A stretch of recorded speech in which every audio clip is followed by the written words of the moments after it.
कल मैंने आपको क्या खिलाया था वो बताओ।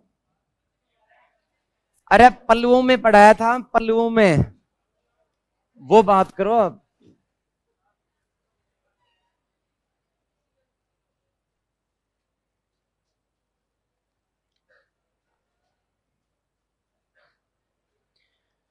कल मैंने पल्लुओं में आपको पढ़ाया था, क्या पढ़ाया था बताओ।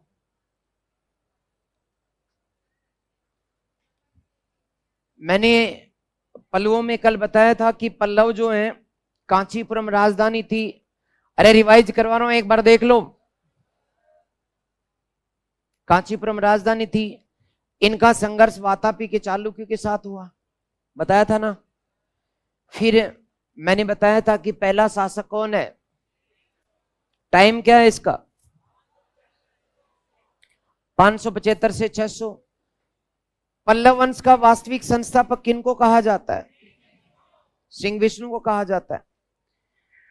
वास्तव में इसने पृथ्वी विजय के लिए कौन सी उपाधि ली, अवनी सिंह। इसके दरबार में एक कवि रहते थे, क्या नाम था, बारहवीं, जिसने कौन सा ग्रंथ लिखा था, किरात अर्जुनम। इसने एक वराह मंदिर कहां बनवाया था, महाबलीपुरम। किसने बसाया था, नरसिंह वर्मन ने। हाँ, तो मैं एक एक दो दो परसेंट साइड से भी पूछूंगा। ओके। इसके बाद शासक कौन बना, महेंद्र वर्मन। महेंद्र वर्मन जो था, समय क्या है, 600 से 630 ईस्वी तक। इसने, इसकी प्रसिद्धि विजेता के रूप में नहीं है, कोई बहुत बड़ा विजेता नहीं था। हाँ, ये बहुत बड़ा विद्वान था।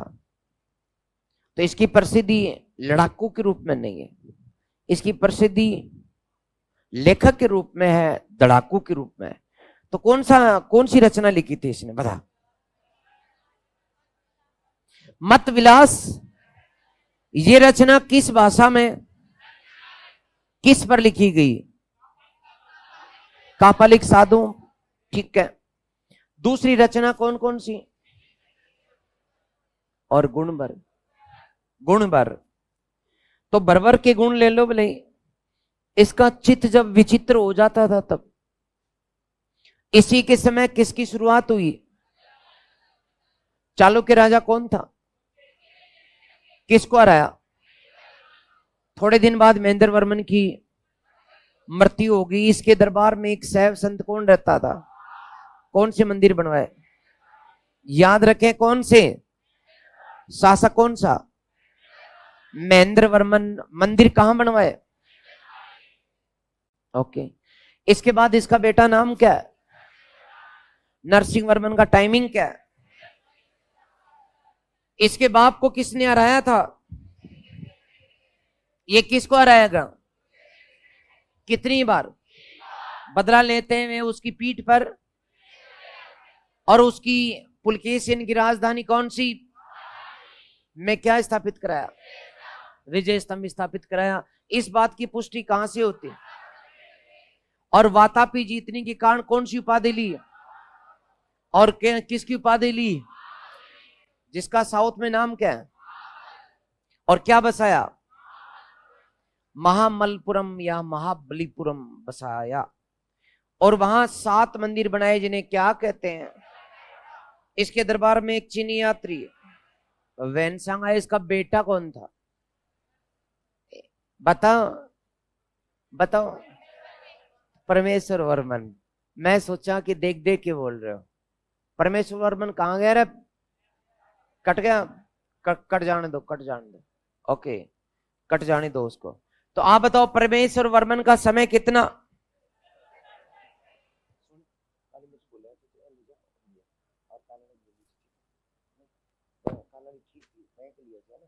बहुत बढ़िया लगा, मस्त। अरे मन दे वन गुरुजी ने मन कहते कि गाड़ी में अंदर रोज शाम तक लागण से घर माला माला नहीं। अच्छा, तो मैंने क्या बताया था, परमेश्वर वर्मन जो, इसका टाइमिंग क्या है, 688। 87, 70 से 700 ईस्वी तक। यानी इसने किसकी उपाधि ली थी? विद्या विनीत। क्यों ली थी? हार गया, हार गया और भाग गया, और भागने वाले कहते हम में दिमाग था, तो इसने किसकी उपाधि ली थी? क्यों ली थी? क्योंकि किससे हार गया था? विक्रमादित्य कौन था? बताओ कौन था? ओके, पुलकेशिन का बेटा था विक्रमादित्य। ओके, इसके बाद शासक कौन बना? जो नरसिंह वर्मन शासक बना उसे किस नाम से जानते हैं? राज सिंह। मैं आपको बताऊंगा कि राज सिंह शैली के मंदिर तो समझ आओगे। ये किसके द्वारा बनवाए गए? तृतीय के द्वारा। टाइमिंग क्या है? इसे राज सिंह कहते हैं। राज सिंह शैली के मंदिर कहां कहां बनवाए? कांची में तो कैलाशनाथ मंदिर, महाबलीपुरम का सौर मंदिर। इसकी राजसभा में कौन रहता था? दंडी की 3 किताब, 10 कुमार चरित्र, काव्य आदर्श, और फिर अगला शासक कौन था? नंदीवर्मन। नंदीवर्मन का टाइमिंग क्या है? 31 से 800, यानी करीब करीब 70 साल इसने शासन किया। कितने साल? लोग जीते नहीं है, ये शासन कर गया 70 साल तक। खास बात इसकी, इसने मंदिर बनाए थे बड़े बड़े या छोटे छोटे? छोटे छोटे मंदिर बनवाए थे इसने। इन इन मंदिरों को क्या कहते हैं? अरे इन मंदिरों को क्या कहते हैं? नंदीवर्मन शैली के मंदिर। नंदीवर्मन शैली के मंदिर। इसकी राजसभा में एक संत रहता था, कौन? तिरुमंगाई। तिरुपगाई नहीं बेटा, तिरुमंगाई। तिरुमंगाई, नोट भगाई, इट इज मंगाई। ठीक है, चलिए अब आगे बात करते हैं। कल मैंने लास्ट में एडिंग कौन सी डलवाई थी? पल्लवकालीन मंदिरों की शैली। सबसे पहले कौन सी शैली बताओ रे? मैंने महेंद्र वर्मन में आपको बताया था कि इसने कहां के मंदिर बनवाए? महेंद्रवाड़ी के मंदिर बनवाए। मैंने आपको मंदिरों की विशेषता बता दी क्या? मैंने बता तो दी, मंडप, रथ और ये रहे। झूठो। 3 विशेषताएं। एक है मंडप। मंडप किसे कहते हैं? मैंने तुम्हें गुप्त काल मंदिरों में बताया था। मंडप किसे कहते हैं? यस, आंगना, मंदिर के बाहर का आंगना, यानी जो अपने पिलर लगा के बनाते हैं उसे मंडप कहते हैं। और दूसरा रथ। रथ का मतलब आकार रथ की भांति, उसके पहिए रथ की भांति। और तीसरा है भव्यता, यानी कि बहुत ही बड़ा भव्य गेट होता था, बहुत ऊंचा, उसे गोपुरम भी कहते थे। ठीक है, तो हम सबसे पहले शुरू करें महेंद्र वर्मन शैली। तो एडिंग डाल दो, महेंद्र वर्मन शैली। एडिंग डालो फटाफट। कल मैंने आपको बताया भी था महेंद्र वर्मन शैली के बारे में, बताया था या नहीं? बताया था अजी। कल मैंने आपको महेंद्रवाड़ी के महेंद्र विष्णु मंदिर के बारे में बताया था, तुमने लिख रखा है? नहीं लिख रखा?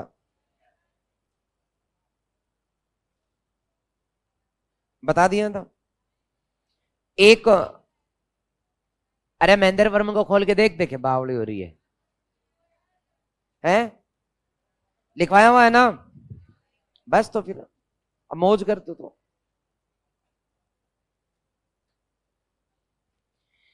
अब इन मंदिरों में सबसे बड़ी बात की मंडप प्राप्त होता है। मंडप जानते हो? मैंने अभी बताया था। अभी इसमें ये जो मंदिर है मैं आपको दिखा देता हूं कि जो महेंद्र वर्मन ने जो मंदिर बनवाए थे, इनमें एक तो कठोर चट्टाने जो होती है उन्हीं को काट करके बनाया गया। तो मैं एक बार जो है आपको मंदिर दिखा देता हूं, या पहले विशेषता बता देता हूं। मंदिर बताऊं भाई? कठोर जो चट्टाने हैं को काट कर मंदिर बनाए गए। अब दोस्तों इन मंदिरों में ना तो चूना है ना कोई जोड़ है, चट्टाने की चट्टाने काटी गई है, जो कि मैं आपको बता देता हूं।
ये महेंद्र वर्मन प्रथम के मंदिर हैं दोस्तों, चट्टानों को काट करके बनाए गए। इनमें ये वाला मंदिर जो है ना ये खास है, और इनके साथ साथ महेंद्र वर्मन के कुछ मंदिरों को यदि अपन लोग देखें, ये मंदिर आ क्यों नहीं रहा, ये रहा। इस प्रकार से ये मंदिर जो है, अब आप इनमें एक चीज देखेंगे कि चट्टानों को काट करके बनाया गया, पहाड़ यूं का यूं है, चट्टाने काट करके बनाएगी।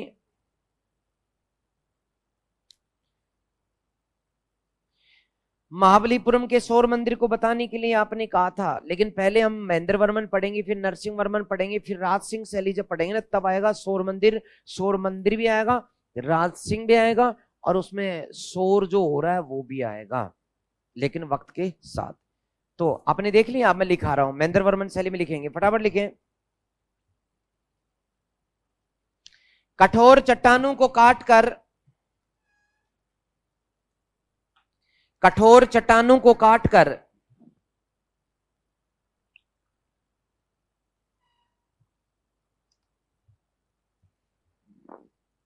काटकर तरासे हुए मंदिर, तरासना, तरासे हुए मंदिर, तरासे हुए मंदिर बनाए गए।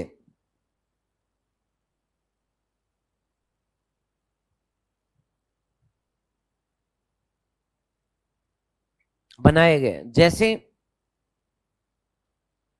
जैसे महेंद्रवाड़ी का, जैसे महेंद्रवाड़ी का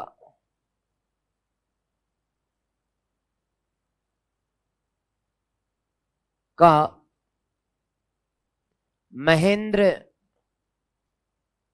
विष्णु मंदिर, महेंद्र विष्णु मंदिर।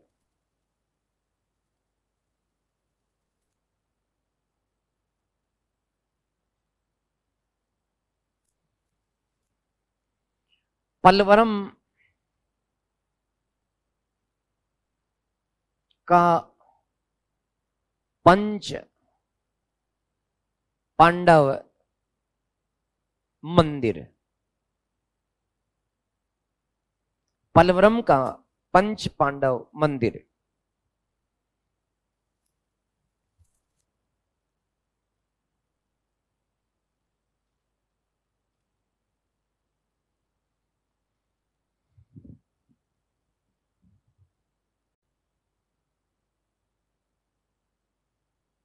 ओके, इन मंदिरों की खास बात क्या है कि मंडप टाइप बनवाए गए। जैसे मंडप देख रहे हैं ना आप बाहर, ये पहाड़ को इस प्रकार से काटा गया है कि इधर पहाड़ दिख भी रहे हैं आपको, समझ रहे हैं, फिर भी इन्होंने इस प्रकार से तराशा है उसे कि मंडप जो है यानी बरामदा जो है साफ नजर आता है।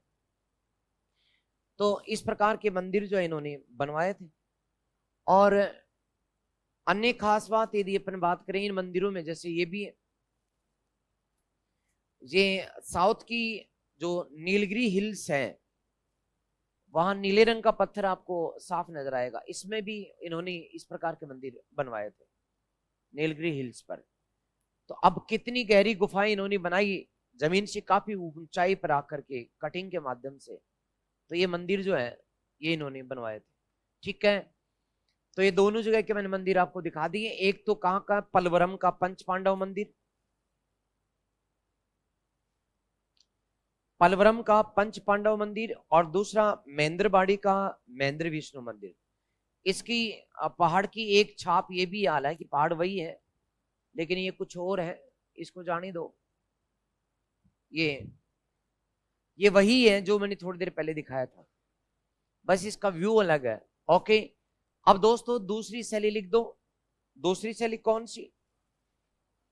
महामल शैली। इसे हम नरसिंह वर्मन शैली या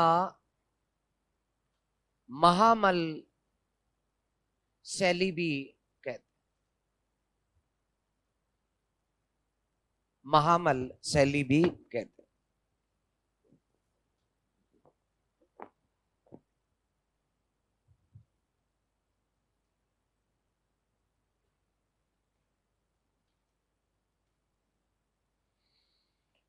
मैं आपको पहले भी बता चुका कि मैं वही चीज पढ़ा रहा हूं जो परीक्षा में आएगी, अनावश्यक कुछ भी नहीं पढ़ रहे। इतना जानना जरूरी है। कई विद्यार्थियों को लगता होगा कि सर तो पढ़ाए जा रहे हैं पढ़ाए जा रहे हैं, अरे भाई पढ़ना ही पड़ेगा। यदि इतना ही सरल थानेदार बनना होता तो हर कोई थानेदार बनता, हर कोई आरएएस अधिकारी बनता, जाहिर सी बात है।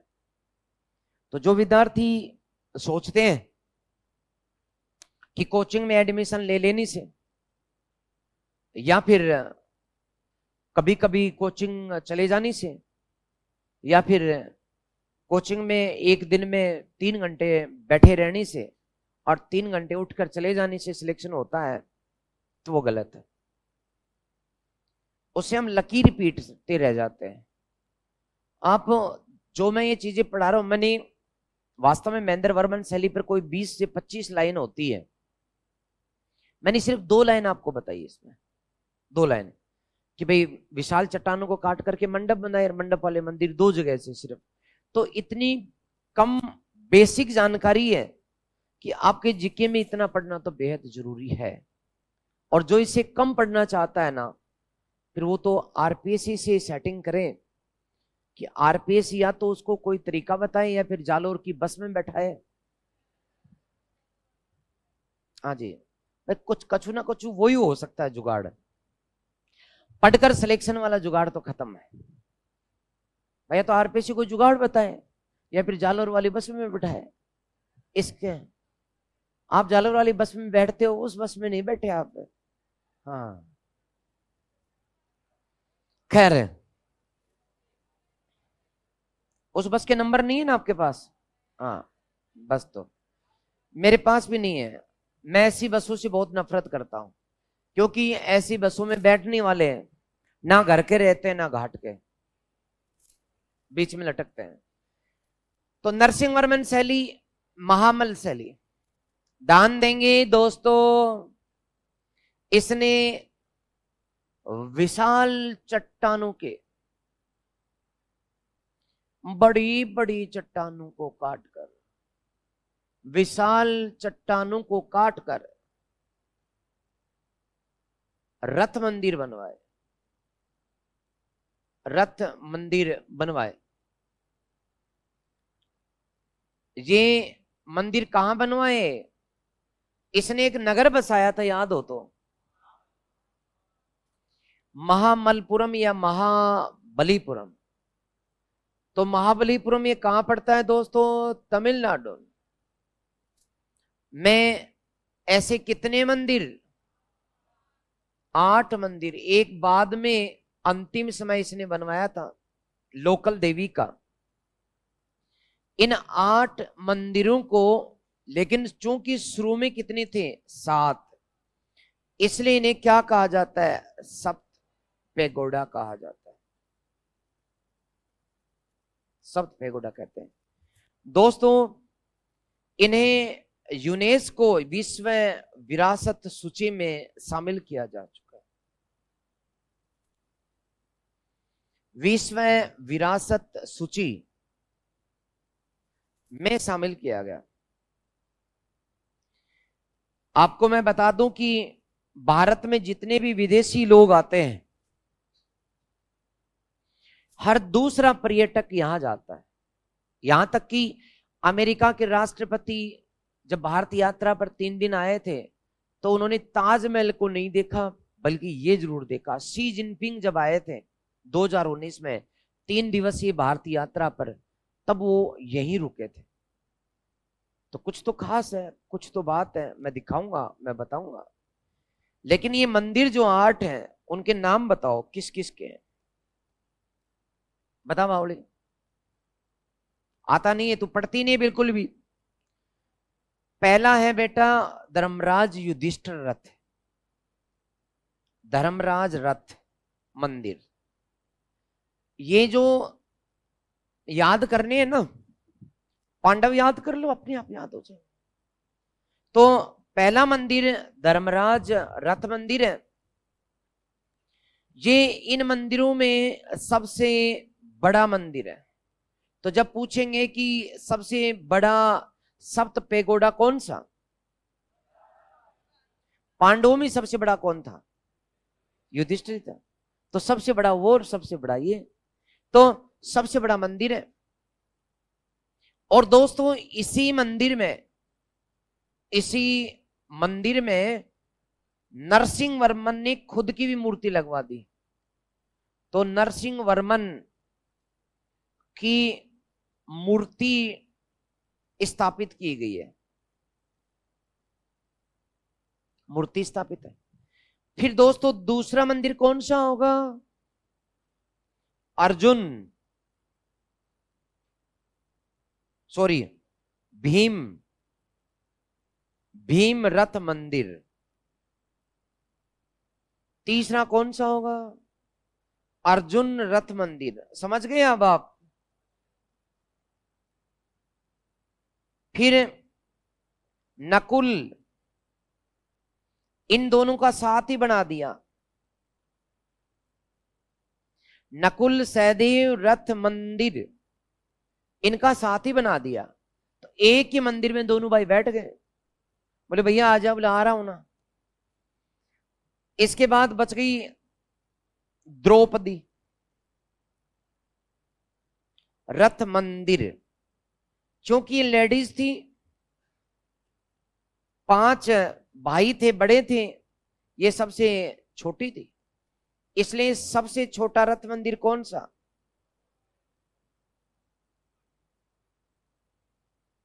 रथ मंदिर। ठीक है। फिर दोस्तों 5 ही हुए, मैंने तो 8 बताए आपको, तो 3 किसके लाओगे? एक अपने भगवान गणेश जी को याद करो। तो अगला है गणेश मंदिर, गणेश मंदिर। फिर दोस्तों एक वहां के लोकल देवता है वलयम कुठैत रथ मंदिर। फिर वहां की ग्राम देवी है, जिसे पिडरी बोलते हैं, पिडरी, पिडरी रथ मंदिर। ये पिडरी रथ मंदिर सबसे लास्ट में बना था। जो सीमा के देवी होते हैं ना, अपन पिडरी बोलते हैं, जैसे सीमा, गांव के 2 गांव की सीमा होती है, बॉर्डर, बॉर्डर। अरे वो सीमा क्लास की लड़की नहीं, दो गांव के बीच में जो कांकड़ होता है, कांकड़, उसे पिडरी भी बोलते हैं, पिडरी। तो कांकड़ की देवी है पिडरी, यानी ग्राम में सीमा देवी।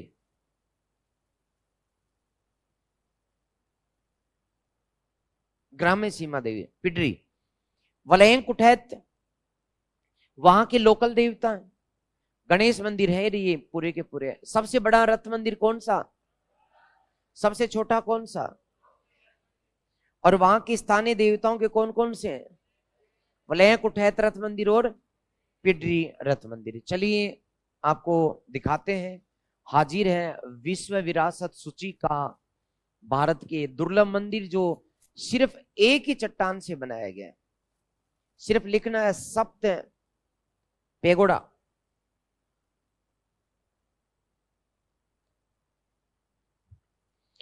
ये लिखा हुआ भी है। मामल्लपुरम जिले, मामल्लपुरम जिसे महाबलीपुरम या सप्त पेगोड़ा भी कहते हैं, जो चेन्नई से 60 किलोमीटर दूर बंगाल की खाड़ी के कोरोमंडल तट पर स्थित है। तो मद्रास से 60 किलोमीटर दूर। आज भी महाबलीपुरम बहुत बड़ा शहर है। तो चूंकि मंदिरों की बात करनी है, और यहां आप यदि देखेंगे तो सिविल सेवा प्रारंभिक परीक्षा में ये क्वेश्चंस बहुत आते हैं। ये जो अपन टॉपिक पढ़ रहे हैं, ये राजस्थान के साथ साथ आईएएस के लिए बहुत महत्वपूर्ण टॉपिक है, साउथ इंडिया का।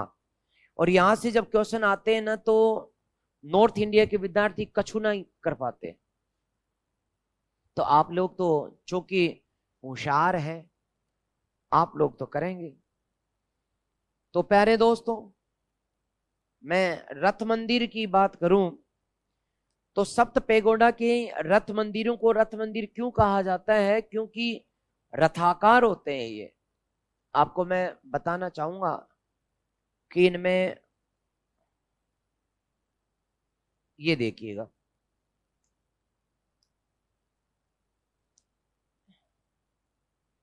क्या पूछते हैं, क्या स्वीकार करें क्या नहीं करें।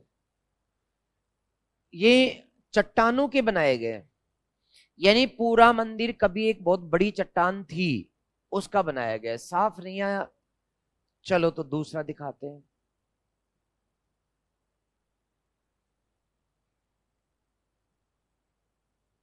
ये चित्र पे गौर फरमावे जरा।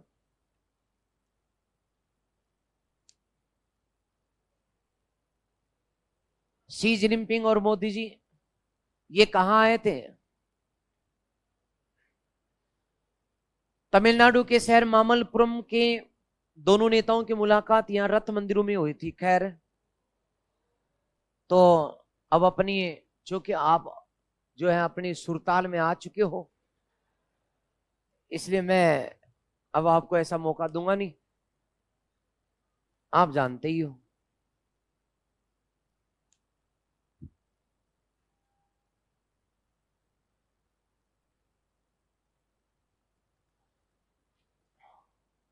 ये एक पत्थर की चट्टान हुआ करती थी कभी, उसे इस प्रकार से काटा और तराशा गया कि करीब करीब आधार, पहली मंजिल, दूसरी, तीसरी, चौथी, पांचवी, छठी, सातवीं, आठवीं, यानी 5, 6, 7 मंजिल एक ही चट्टान को काटकर उसमें कक्ष भी बनाए गए, कमरे भी हैं, छत भी है। चट्टान एक, नीचे मंदिर है, उसी चट्टान की मूर्ति बनाएगी, उसी चट्टान के गेट है, उसी चट्टान की छत है, उसी चट्टान के ऊपर दूसरी मंजिल, वो कक्ष, फिर उनके गेट। चट्टान एक है, टूटने नहीं दिया, उसे गढ़ते चले गए। ये खास है इन मंदिरों की, और विशाल है, ऐसा नहीं कि छोटे मोटे हैं। उसी चट्टान के बाहरी हिस्से में प्रवेश द्वार वगैरह भी बनवाए गए। तो अभी भी मुझे लग रहा है कि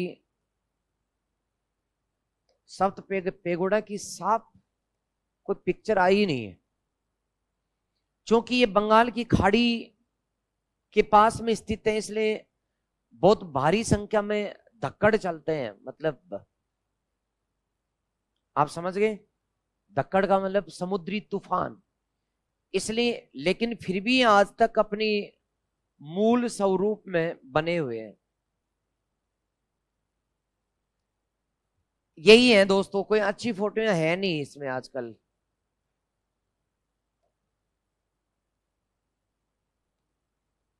ये शायद थोड़ी साफ है। नहीं, बस यही मान लो आप।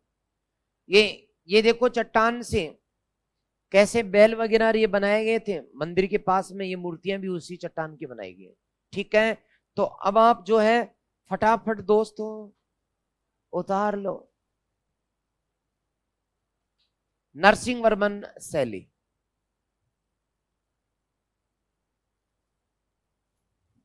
नरसिंह वर्मन शैली।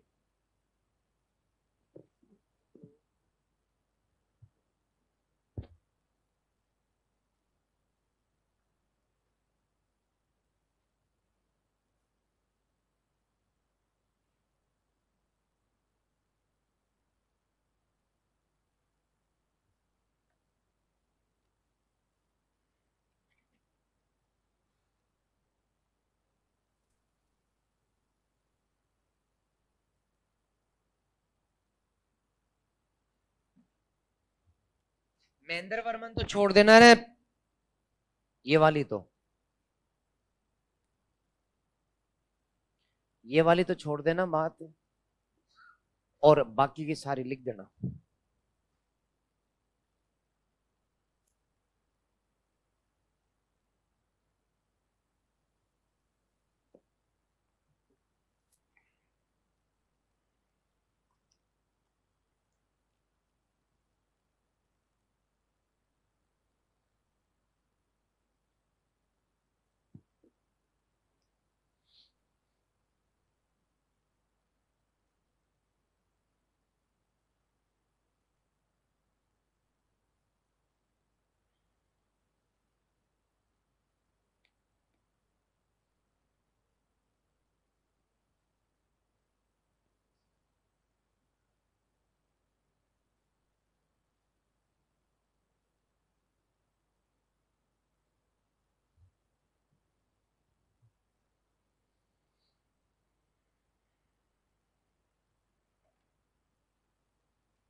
हम्म।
अरे लिख दिया कि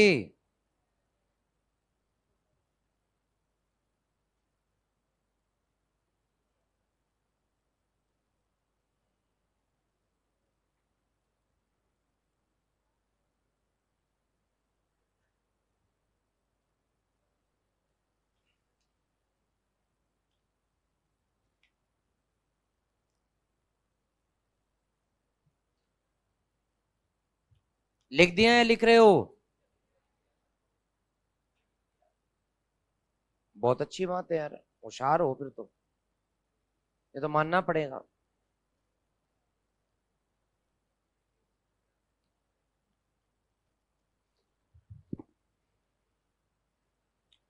तो क्या महेंद्र वर्मन शैली और राज सिंह शैली दोनों में कोई समानता है क्या? दोनों में मंदिर चट्टानों को काटकर बनाए गए। क्या दोनों मंदिरों में, दोनों की शैलियों में चुनाई की गई है? सिर्फ कटाई की गई। एक फिर भी दोनों की शैली में अंतर है। अंतर क्या है? महेंद्र वर्मन ने सिर्फ मंडप शैली का विकास किया, यानी पहाड़ों में गुफाएं बनाकर मंदिर वहां बनवाए, उसे मंडप शैली कहते हैं। जबकि नरसिंह वर्मन ने स्वतंत्र चट्टानों को रथों के आकार में बनवाया। गुफाएं बनवाई क्या इसने? बनवाई। दोबारा से सुने, यही तो बात है, हम लोग इन चीजों को रट लेते हैं। फैक्ट रटनी से, ल्यूसेंट से नहीं होता, कंसेप्ट भी चाहिए कि समानता क्या है, अंतर क्या है। तो प्यारे दोस्तों, महेंद्र वर्मन और इधर मैंने लिखा नरसिंह वर्मन, ये लो साहब, मैं तुलना करनी जा रहा हूं।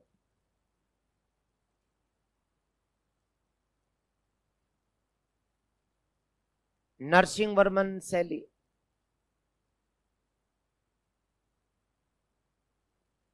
तो महेंद्र वर्मन शैली जो है, इसमें सिर्फ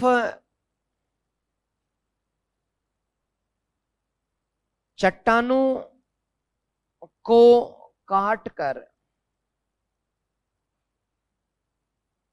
मंडप, मंदिर बनाए गए।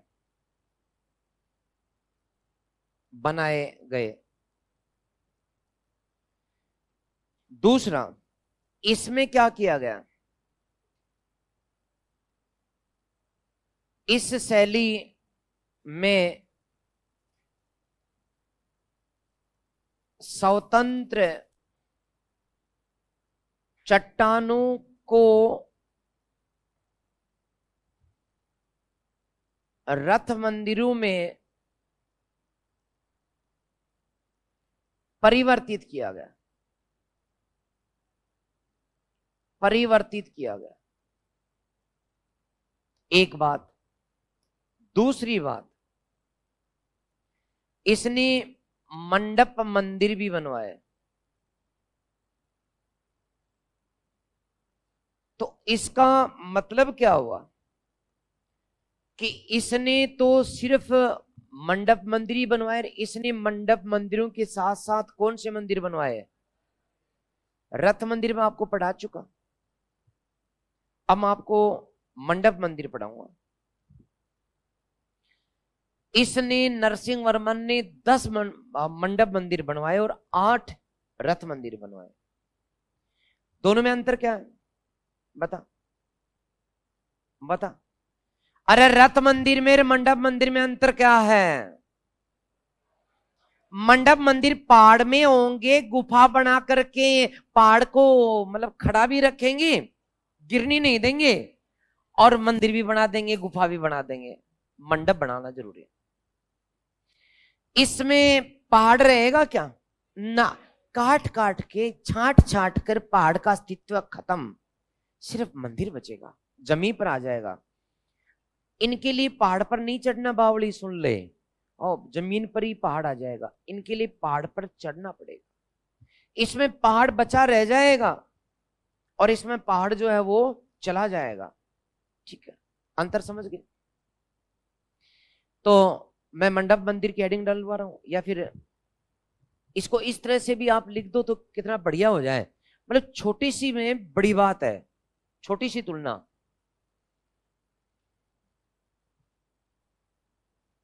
एक गलती हो गई मेरे से, लिखना बंद करो एक बार। गलती नहीं हुई, मतलब थोड़ी चीज छोड़ दी मैंने, तो इसको मैं सुधार रहा हूं। जब तुम तुलना कर ही रहे हो तो अच्छी तरह से कर लो। मैं ये चाह रहा था कि जब तुलना ही करें तो अंतर ही क्यों लिखें, समानता भी तो होनी चाहिए ना। तो यहां मैं लिख दूं महेंद्र वर्मन शैली,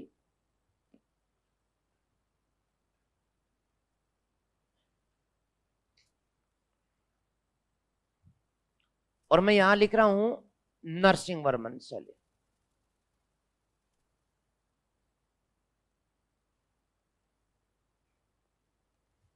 और पहले मैंने लिखी यहां पर समानता,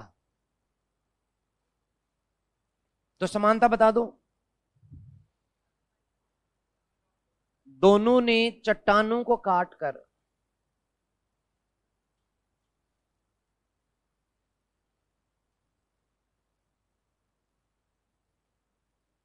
मंदिर बनवाए, ये तो हो गई समानता। अब आ जाएगा अंतर, ये लो। अब ऐसे लिख दो इसको,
लिख दिया क्या?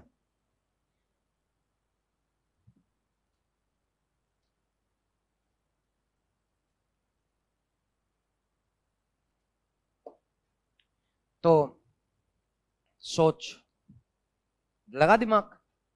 नरसिंह वर्मन ये जो 10 मंदिर बनवाएगा ना बेटा, ये नरसिंह वर्मन, नरसिंह वर्मन ने ये रथ मंदिर तो बनवा दी, कितनी? 8, 8 है।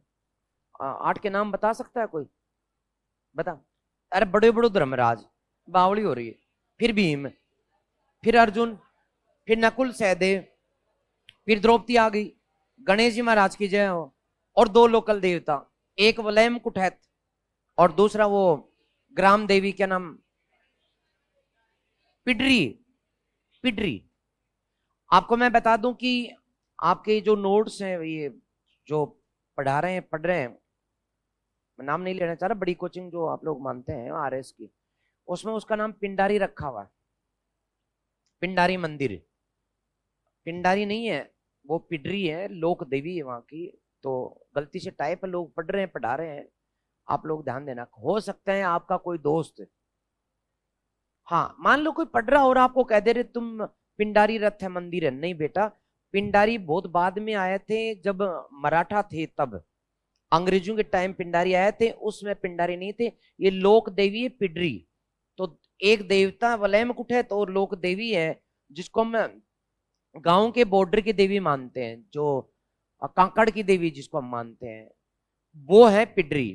तो वो पिडरी है, पिंडारी मत रखना। कहीं तुम सोचो कि अपने वाले गुरु जी को ध्यान नहीं रहा, पिंडारी है, काट के ठीक कर लो, मत करना। कटवा के ठीक करवा देना, हाँ, काट के ठीक मत करना। तो ये मैं पूछ रहा था तेरे से कि नरसिंह वर्मन ने सारे मंदिर कहां बनवाए बेटा? उसने जो नया नगर बसाया था, नरसिंह वर्मन ने उपाधि कौन सी ली? महा महाबली। और नगर कौन सा? तो वहीं तो ये रथ मंदिर बनवाएगा, और वहीं पर ये मंडप मंदिर। यानी नीचे है ना, नीचे तो रथ मंदिर है, ऊपर पहाड़ के ऊपर कौन से हैं? मंडप मंदिर है। तो मंडप मंदिर कितने हैं दोस्तों? 10 है, मैंने बताया था आपको। तो 10 मंदिर है, मंडप मंदिर 10 है। और ये 10 मंदिर जो हैं, इनमें मूर्तिकला बहुत बेजोड़ है। यानी कि यहाँ की सुंदर मूर्तिकला के लिए प्रसिद्ध है ये, दुनिया भर में सुंदर मूर्तिकला के लिए प्रसिद्ध है। जैसे मैं आपको दिखा दूं एक, आप ऐसे मानोगे नहीं, मत मानो तो देख के मान जाओगे, मेरे को क्या। तो मैं नरसिंह वर्मन के पंच पांडव मंदिर को निकाल लेता हूं। नरसिंह वर्मन को मुझे लगता है पांडवों से बड़ा प्रेम था, तो हर मंदिर को उसने पांडवों से रिलेटेड जो था उसको बनवाया। तो पंच पांडव, पंच पांडव मंडप मंदिर,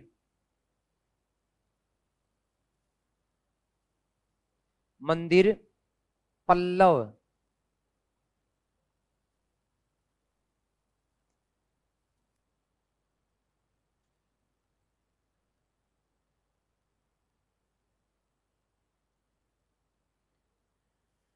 तो इनमें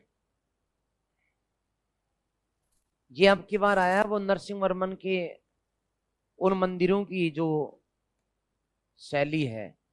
ये देखो, ये अत्रिकी, रुक जा, ये दोस्तों उसने जो रथ मंदिर बनवाए थे ना, उन्हीं की शैली है। तो रथ मंदिरों में जो स्वतंत्र चट्टाने थी ना, वहां साफ नहीं आ रहा था, मैं दिखाने की कोशिश कर रहा था आपको। रथ मंदिर चट्टान काट करके जो आर्ट बनवाए गए थे ना, वो इस आकार में है। और यहाँ ऐसा लगता है जैसे रथ हो, रथ चलने वाला हो, मतलब टायर वायर भी बनवाए गए थे, इसलिए इनको रथ मंदिर कहा गया। ऐसा नहीं लगता रथ की छतरी है इस, और जबकि चट्टान एक ही है। समय के साथ इसमें दरार आई हुई है, इसको मत देखना दरार को। चट्टान एक, उसमें डिजाइन भी है, देखो उसका गेट भी है, उसमें अंदर भी बाहर भी, सीढ़ियां भी उसी चट्टान की, हाँ, कुछ भी एक्स्ट्रा नहीं जोड़ा गया, चट्टान एक है। रथ मंदिर की यही खास बात है दोस्तों।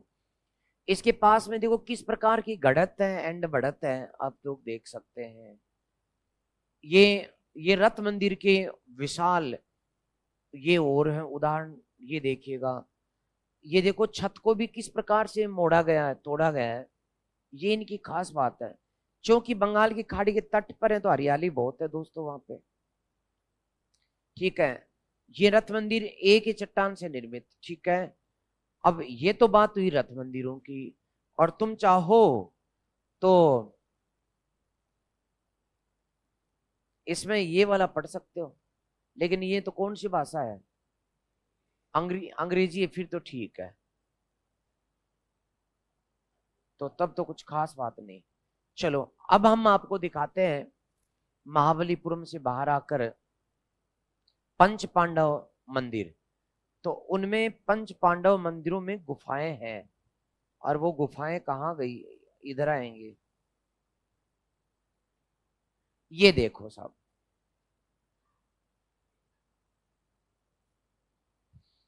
आ जाओ रे गुफाओं।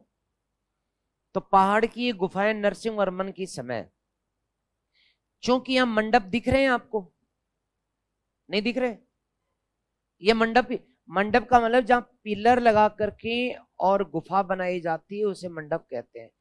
पिलर के माध्यम से चट्टानों को या पहाड़ को रोका जाता है।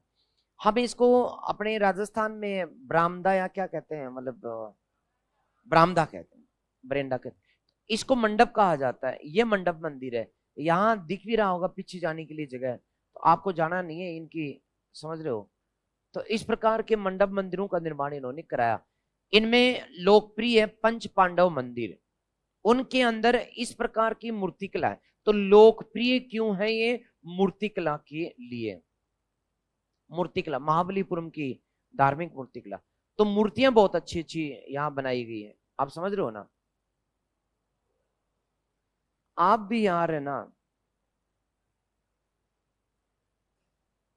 मतलब जो देखने की चीज है वो नहीं देखते हैं, बल्कि जिसको दुनिया देखनी आती है वो नहीं देख पाते। ये देखो, ये क्या है,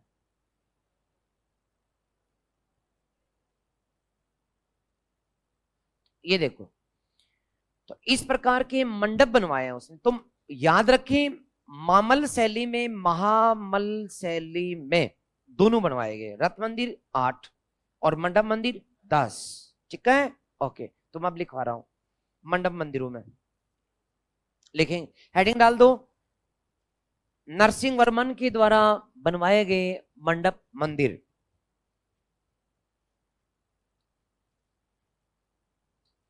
नरसिंह वर्मन के द्वारा बनवाए गए मंडप मंदिर,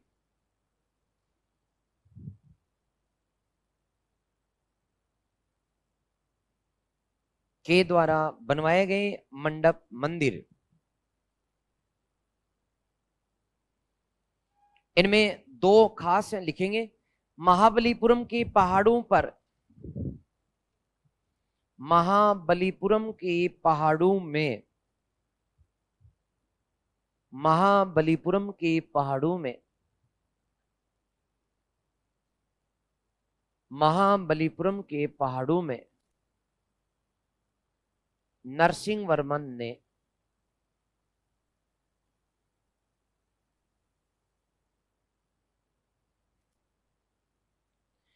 10 मंडप मंदिर बनवाए।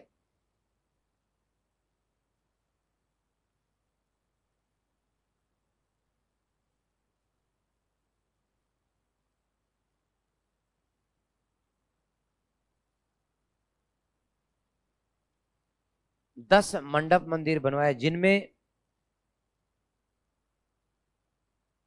आदि वराह मंडप एवं पंच पंच पांडव मंदिर एवं पंच पांडव मंडप, पंच पांडव मंडप प्रसिद्ध हैं।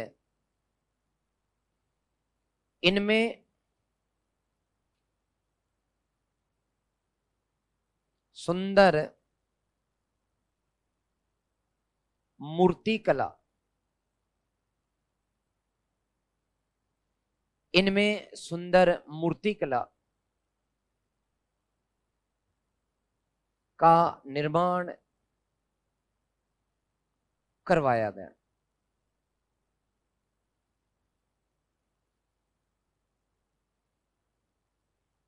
करवाया गया।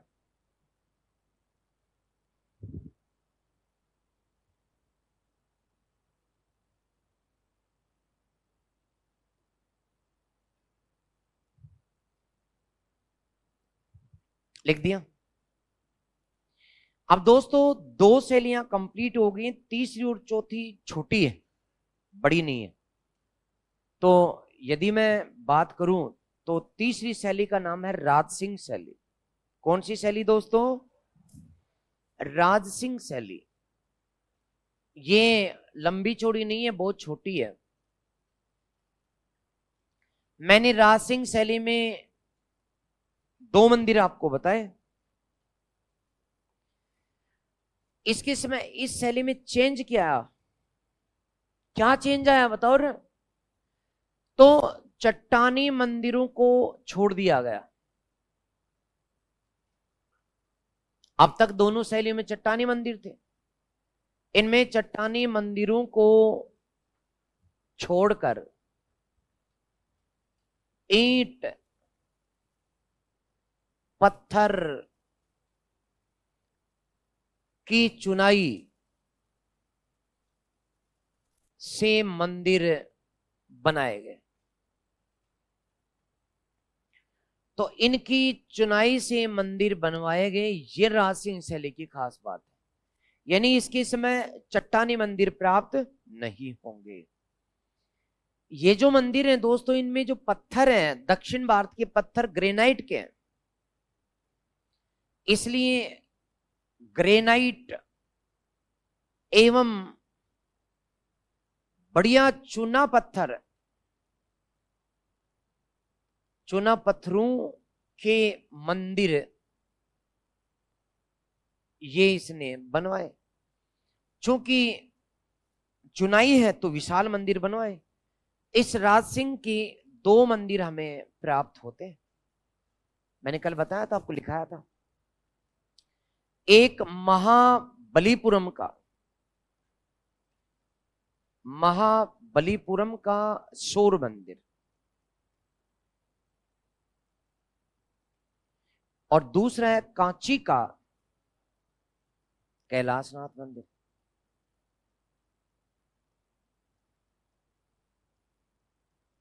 कैलाशनाथ मंदिर ये महाबलीपुरम का शोर मंदिर है। ये दोस्तों समुद्र तट पर स्थित है, यानी बंगाल की खाड़ी तट पर स्थित 8 मंजिला है, 8 मंजिला मंदिर है, जो विशेष आवाजों के लिए प्रसिद्ध है, के लिए लोकप्रिय है।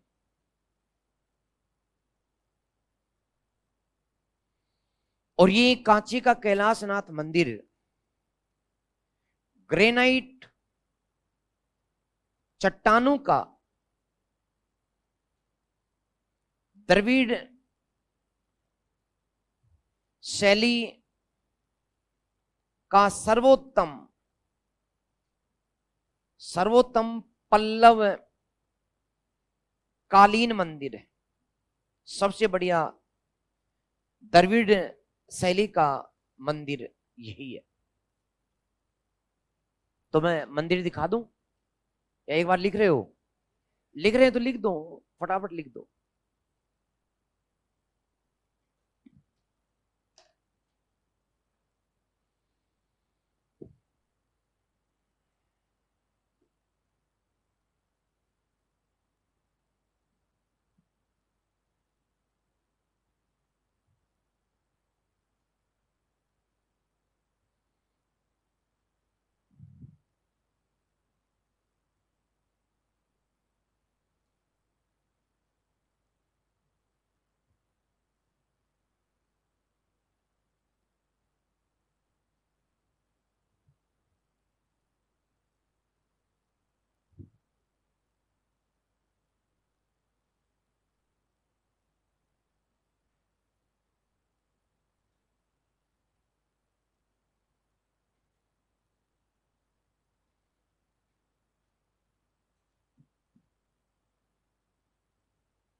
तो जिस भाई ने मुझे चिट्ठी दी थी, सर आपने सौर मंदिर के बारे में बताया था, तो अब सौर मंदिर के बारे में सुनो। सुन रहे हो ना?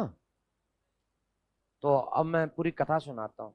महाबलीपुरम के सौर मंदिर के बारे में बताने के लिए आपने कल कहा था, बता रहा हूं।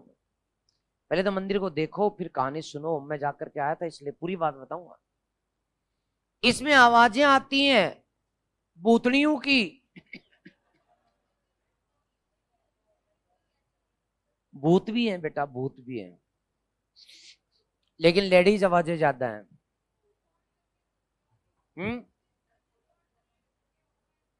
नहीं, ये मैडम हो सकता है आज तो हम रिकॉर्ड करके रख दें, लेकिन ये पिछले 1200 साल से आवाजें आ रही है, 1300 साल से आ रही है। तब तो कुछ रिकॉर्ड नहीं होता था ना। ये तो आवाज ही तो बताऊंगा मैं आपको, कि आप सोचिए कि 600 ईस्वी में बने, आज 1400 साल हो गए। उसमें तो कछु ना था रिकॉर्ड करने का, फिर भी इसका नाम क्या रखा गया था? सौर मंदिर। सौर, सौर। तो बहुत बड़ा शोर होता है। क्यों होता है आज तेरे को मैं बता देता हूं, पहले पूछती तो नहीं बताता। तो प्यारे दोस्तों, मंदिर बड़ा सुंदर है, समुद्र तट के पास है, यही इसकी खास बात है। तो महाबलीपुरम का सौर मंदिर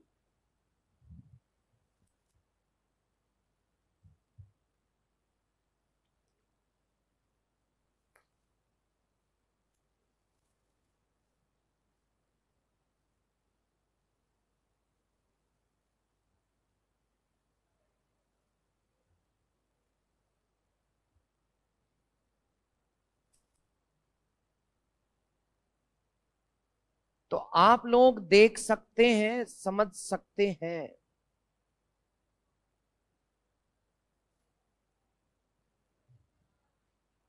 कि समुद्र है,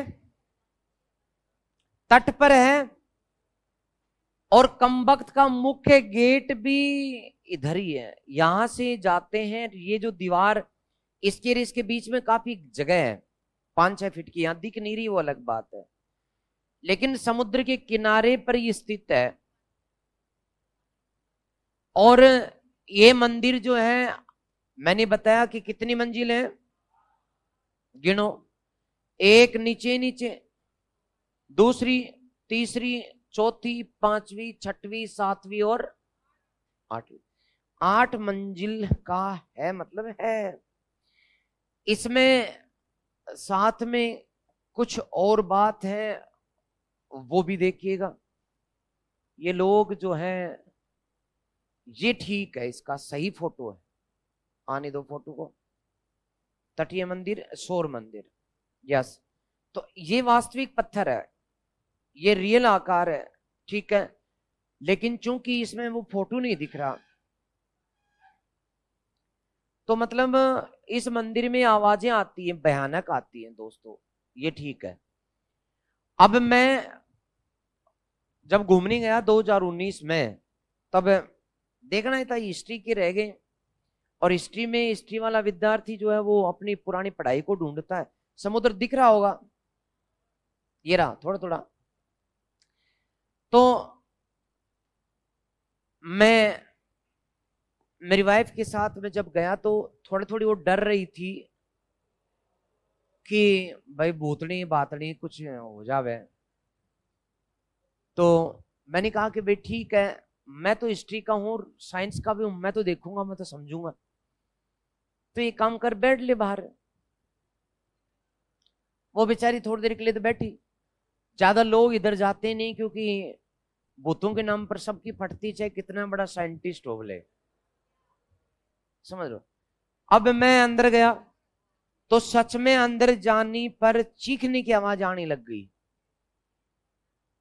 चीखने की आवाजें लोगों की कुछ एक आवाजें जैसे बातचीत कर रहे हैं, या फिर कुछ रोने जैसी आवाजें ज्यादा थी, और ऐसी तीखी आवाजें। मंदिर के अंदर गया, मैंने सोचा कोई ना कोई टेप लगा रखी होगी, रिकॉर्डिंग होगी, स्पीकर लगा रखे होंगे। फिर पता लगा लाइट ही नहीं है। फिर मैंने सोचा कि हो सकता है कोई बैटरी हो, सनलाइट से चार्ज होती हो, कुछ तो है। आवाजों को सुनने की कोशिश की कि कहीं भी स्पीकर होगा तो आवाज वहां पे ज्यादा आएगी। ऐसा भी नहीं था। बीच सेंटर में खड़े होते हैं तब आवाज सबसे ज्यादा, थोड़ा आगे पीछे होते हैं आवाज एकदम कम, गेट पर बिल्कुल कम, और गेट के बाहर निकलते ही खत्म, आवाज ही नहीं। मैंने मंदिर को फिर देखा कि 8 कोण में बना हुआ मंदिर है अंदर से, बीच में आवाज आ रही है। ऊपर की तरफ देखा, साफ चट्टान है, कोई स्पीकर की जगह नहीं, नीचे भी चट्टान, और बीच में आवाज आती है, साइड में कम हो जाती है। करें तो करें क्या। फिर मुझे लगा क्या पता यहाँ पर लोकल कोई ना कोई ऐसी देवी रही होगी जिसका प्रकोप रहा होगा, कोई ना कोई बात है। साइंस जिसे नहीं मानती उसे भी कई बार मानना पड़ता है। मैं बाहर आया, मैंने उसे कहा कि यार एक काम कर, मैं देख तो आया, आवाज तो आ तो रही है, तू डर जाएगी, बाकी इतनी दूर आए भी हैं। नीलगिरी हिल्स में, ऊटी के बाद में यही था हमारा डेस्टिनेशन। ज्यादा दूर तो नहीं था, लेकिन फिर भी लगभग 80-90 किलोमीटर चल के आए थे।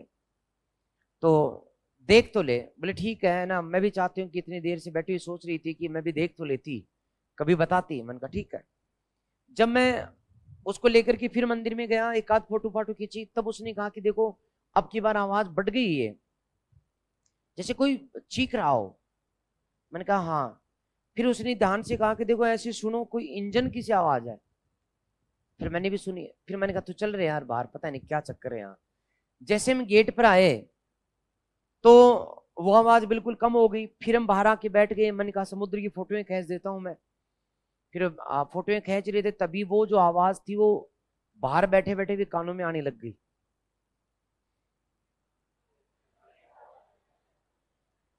फिर मैंने समुद्र की तरफ निगाह डाली। एक समुद्री जहाज जो छोटा होता है वो तेज गति से आ रहा था।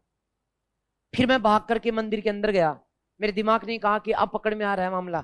मंदिर में वो आवाज बहुत तेज आ रही थी, बाहर भी आ रही थी। अब मैं समझ गया कि समुद्र तट की ओर दरवाजा बनाया गया, 8 कोण में मंदिर बनाया गया। समुद्री आवाजें एक बार फस्त हो जाती हैं, लेकिन अनुनाद, साइंस में अनुनाद जान गए, एक बार आवाज फंसने के बाद निकल नहीं पाती। अष्टकोणीय इधर की दीवार इधर फेंकती है, ग्रेनाइट की चट्टाने इधर की आवाज इधर फेंकती है, और बीच में साउंड सबसे ज्यादा होता है अनुनाद। और समुद्र की जो लहरों की चीख पुकार होती है वही वहां गूंजती रहती है। लेकिन 1400 साल पहले लोग समझ नहीं पाए, नाम रख दिया शोर मंदिर। वास्तव में शोर समुद्र की लहरों का है, डरने की जरूरत नहीं है। ना तो भूत है ना ही भूतनिया है इसमें, कछु ना है, कछु ना है। इसलिए जाके आना, देखना। दुनिया देखनी आती है पता नहीं क्यों, जबकि साइंस का बहुत सरल सिद्धांत वहां लागू होता है। हमारे कलाकार आज से 1400 साल पहले ऐसा मंदिर बना गए कि समुद्री लहरों, हाँ जी है, तब वो इंजन वाले नहीं थे, समुद्र की लहरों की आवाज थी बावड़े। अरे लहरों में इंजन लगाने की जरूरत पड़ती है क्या? तरीके, तुमने तो सर्वनाश कर दिया, सत्यानाश। खैर, यदि ये इंजन नहीं होता, उस समय वो नहीं आता, तो मैं उस आवाज को नहीं पकड़ता। आज भी तुम्हें यही कहता कि सच में भूत है भाई, मैंने देखे हैं, मैंने आवाज सुनी है उनकी, देखे तो नहीं। आज ये बात कहता, लेकिन भलाओ उस बोट का जो उसी समय आ गई। तो ये शोर मंदिर है। वापिस इसके बाद तो डर निकल गया बेटा। इसके बाद तो तू कहे तो चाहे जैसी भूतों से लड़ लें, भूतनियों से लड़ लें। कांची का कैलाशनाथ मंदिर और देखो फटाफट। याद रखें, द्रविड़ शैली का सर्वोत्तम विकास किसमें हुआ? कांची के कैलाश नाथ मंदिर में।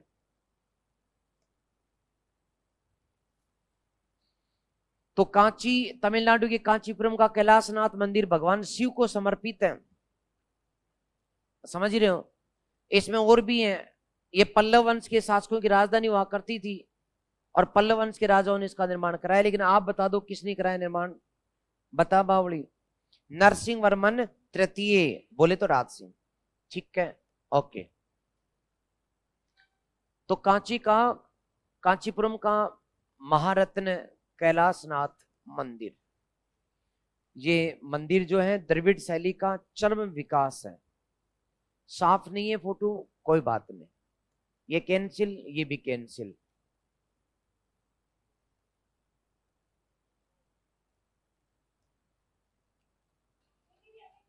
वाह,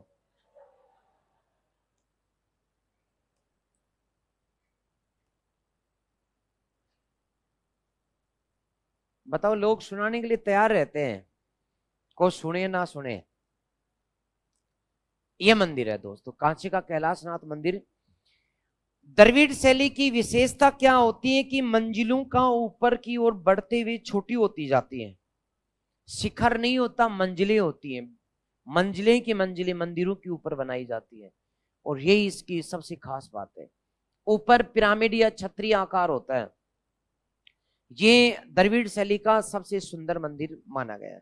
तो आपने लिख दिया था कि ये बात, कांची का कैलाशनाथ मंदिर पल्लव काल में द्रविड़ शैली का चरम विकास या सर्वोत्तम मंदिर, लिख दिया क्या? लास्ट लाइन लिखी हुई है, ओके, ठीक है। अब लास्ट की बात, एक शैली और बची, कौन सी? बताओ।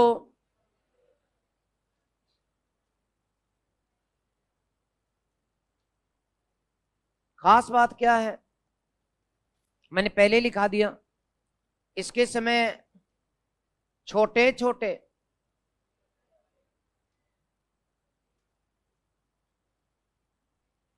ईंट पत्थरों को जोड़कर मंदिर बनवाए गए, जिनमें दो मंदिर खास हैं, जैसे कांची का मुक्तेश्वर मंदिर, ये भी शिव मंदिर है। दूसरा कांची का मतंगेश्वर मतंगेश्वर मंदिर।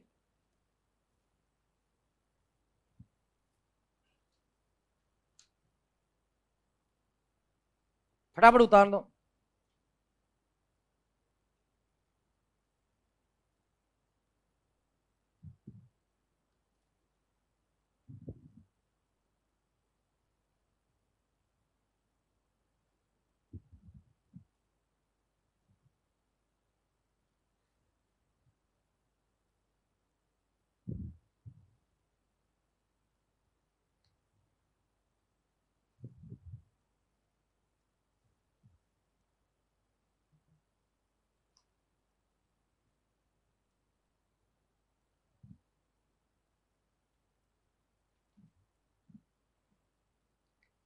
लिख दिया।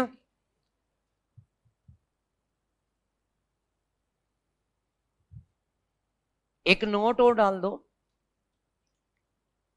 ओके। आराम से लिखो, आराम से।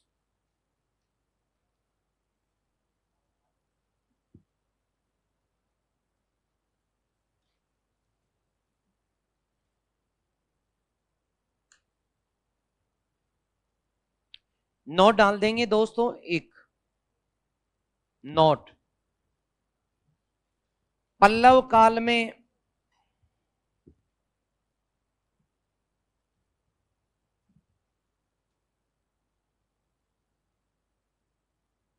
पल्लव काल में संस्कृत एवं तमिल भाषा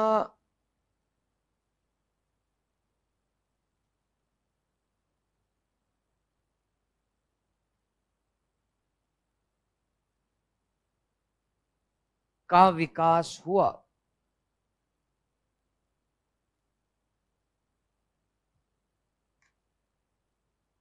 संस्कृत और तमिल भाषा का विकास हुआ। ठीक है, तो इसी के साथ अपना पल्लव काल समाप्त। अगला पढ़ाऊंगा मैं चोल काल, आपके सिलेबस में है ना ये चोल काल। तो इससे पहले अपने एक ब्रेक ले लें, कितनी मिनट का? तो ठीक है, 11:50 पर आ जाना। चलो 52 पर आ जाना। ठीक है, 52 पर 12 मिनट का ब्रेक।